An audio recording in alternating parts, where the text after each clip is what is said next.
안녕하세요. 성형의 조건 성형외과 전문의 조건 원장입니다. 오늘은 이제 수능이 끝나고 쌍꺼풀 수술을 고민하는 수험생분들이 굉장히 많으실 텐데요. 그래서 10대 청소년들이 알아두면 좋을 쌍꺼풀 수술 정보에 대해서 설명드리겠습니다. 원칙적으로 모든 성형 수술은 성장이 모두 완성된 이후에 시행하는 것이 좋습니다. 눈 주변의 조직은 보통 만 15세 이상 정도 되면은 어느 정도 완성이 되거든요.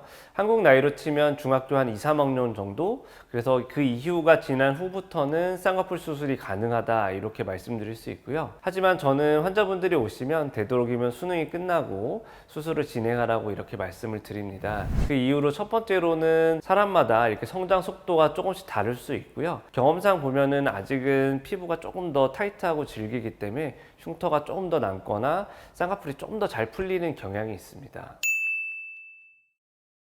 중고등학생 때는 약간 사춘기이기도 하고 한창 외모를 가꾸는데 관심이 굉장히 많을 시기입니다. 아무리 부모님들이 말려도 학업보다는 외모에 조금 더 신경을 쓰는 학생들도 당연히 있을 수밖에 없고요.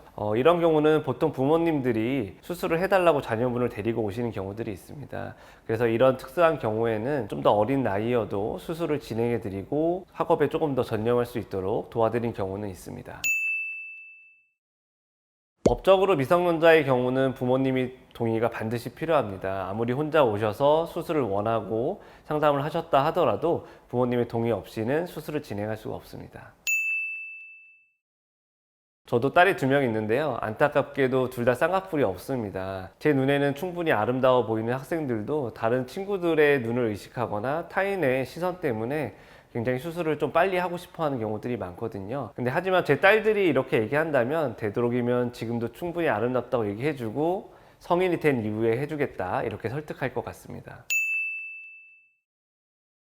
실제로 쌍액이나 쌍테를 사용해서 만들어지는 쌍꺼풀과 수술을 통해서 만들어지는 쌍꺼풀에는 당연히 차이가 있습니다. 쌍꺼풀이라는 거는 이 높이의 차이가 있는 것뿐만 아니라 쌍꺼풀이 옅거나 깊은 이런 깊이의 차이도 있는데요. 쌍액이나 쌍테를 이용해서 쌍꺼풀을 만드는 경우는 보통은 쌍꺼풀이 굉장히 진하게 생기는 경우는 굉장히 드뭅니다. 왜냐하면 쌍꺼풀 테이프 같은 경우는 딱딱한 테이프를 눈꺼풀 위에 붙여줌으로 인해서 억지로 피부가 이렇게 접히는 방식으로 쌍꺼풀이 만들어지고요. 쌍꺼풀 액 같은 경우는 눈꺼풀 가운데 약간 본드 같은 거 발라서 달라붙게 해서 쌍꺼풀이 만들어지는 방식인데요. 실제로 수술을 하게 되면 그거보다 쌍꺼풀의 깊이가 조금 더 깊게 생기게 됩니다. 그래서 예를 들어서 내가 한 10mm 정도의 쌍꺼풀을 쌍액이나 쌍테를 이용해서 만들어 봤는데 모양이 나쁘지 않았고 쌍꺼풀이 그렇게 높지 않다고 느꼈더라도 실제로 10mm 높이의 쌍꺼풀을 수술을 통해서 만들었을 경우에는 쌍꺼풀이 굉장히 깊고 라인도 높게 보일 수 있고요.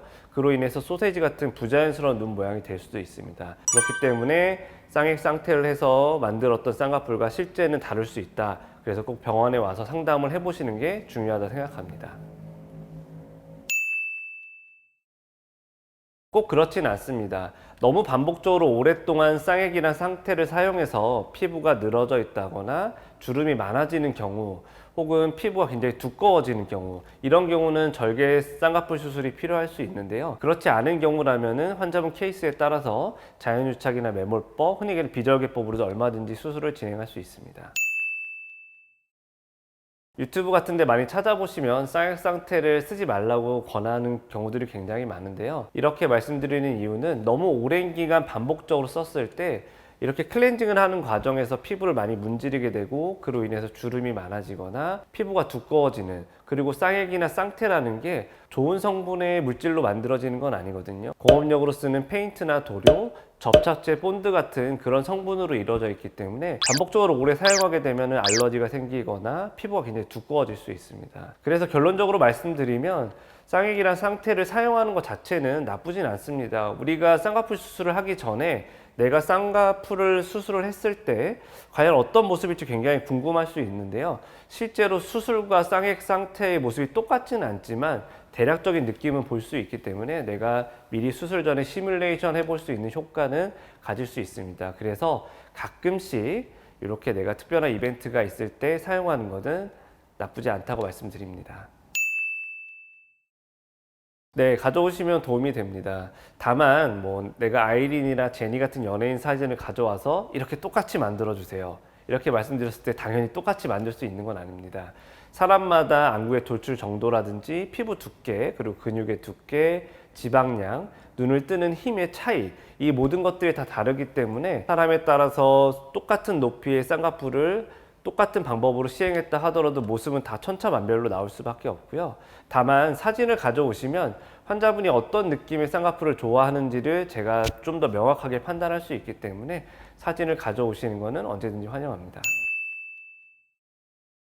쌍꺼풀 수술이나 라식, 라섹, 이 수술을 무엇을 먼저 하든 큰 상관은 없습니다. 다만 어떤 수술을 먼저 하든 간에 한두 달 정도의 텀을 두는 것이 좋다고 말씀드리고요. 개인적으로는 쌍꺼풀 수술을 먼저 하시라고 말씀드리는데, 쌍꺼풀 수술을 하거나 트임 수술을 같이 하게 되면 눈도 좀 더 커지고, 개인적으로는 나중에 라식이나 라섹 수술을 하더라도 안과 선생님도 수술이 좀 더 쉽지 않을까 이렇게 생각합니다. 오늘은 10대들이 많이 관심을 가질 주제에 대해서 수능을 끝난 기념으로 좀 이렇게 설명을 드렸고요. 추가로 궁금한 사항이 있으시면 댓글을 남겨주시면 저희가 친절하게 답변을 달아드리도록 하겠습니다. 감사합니다.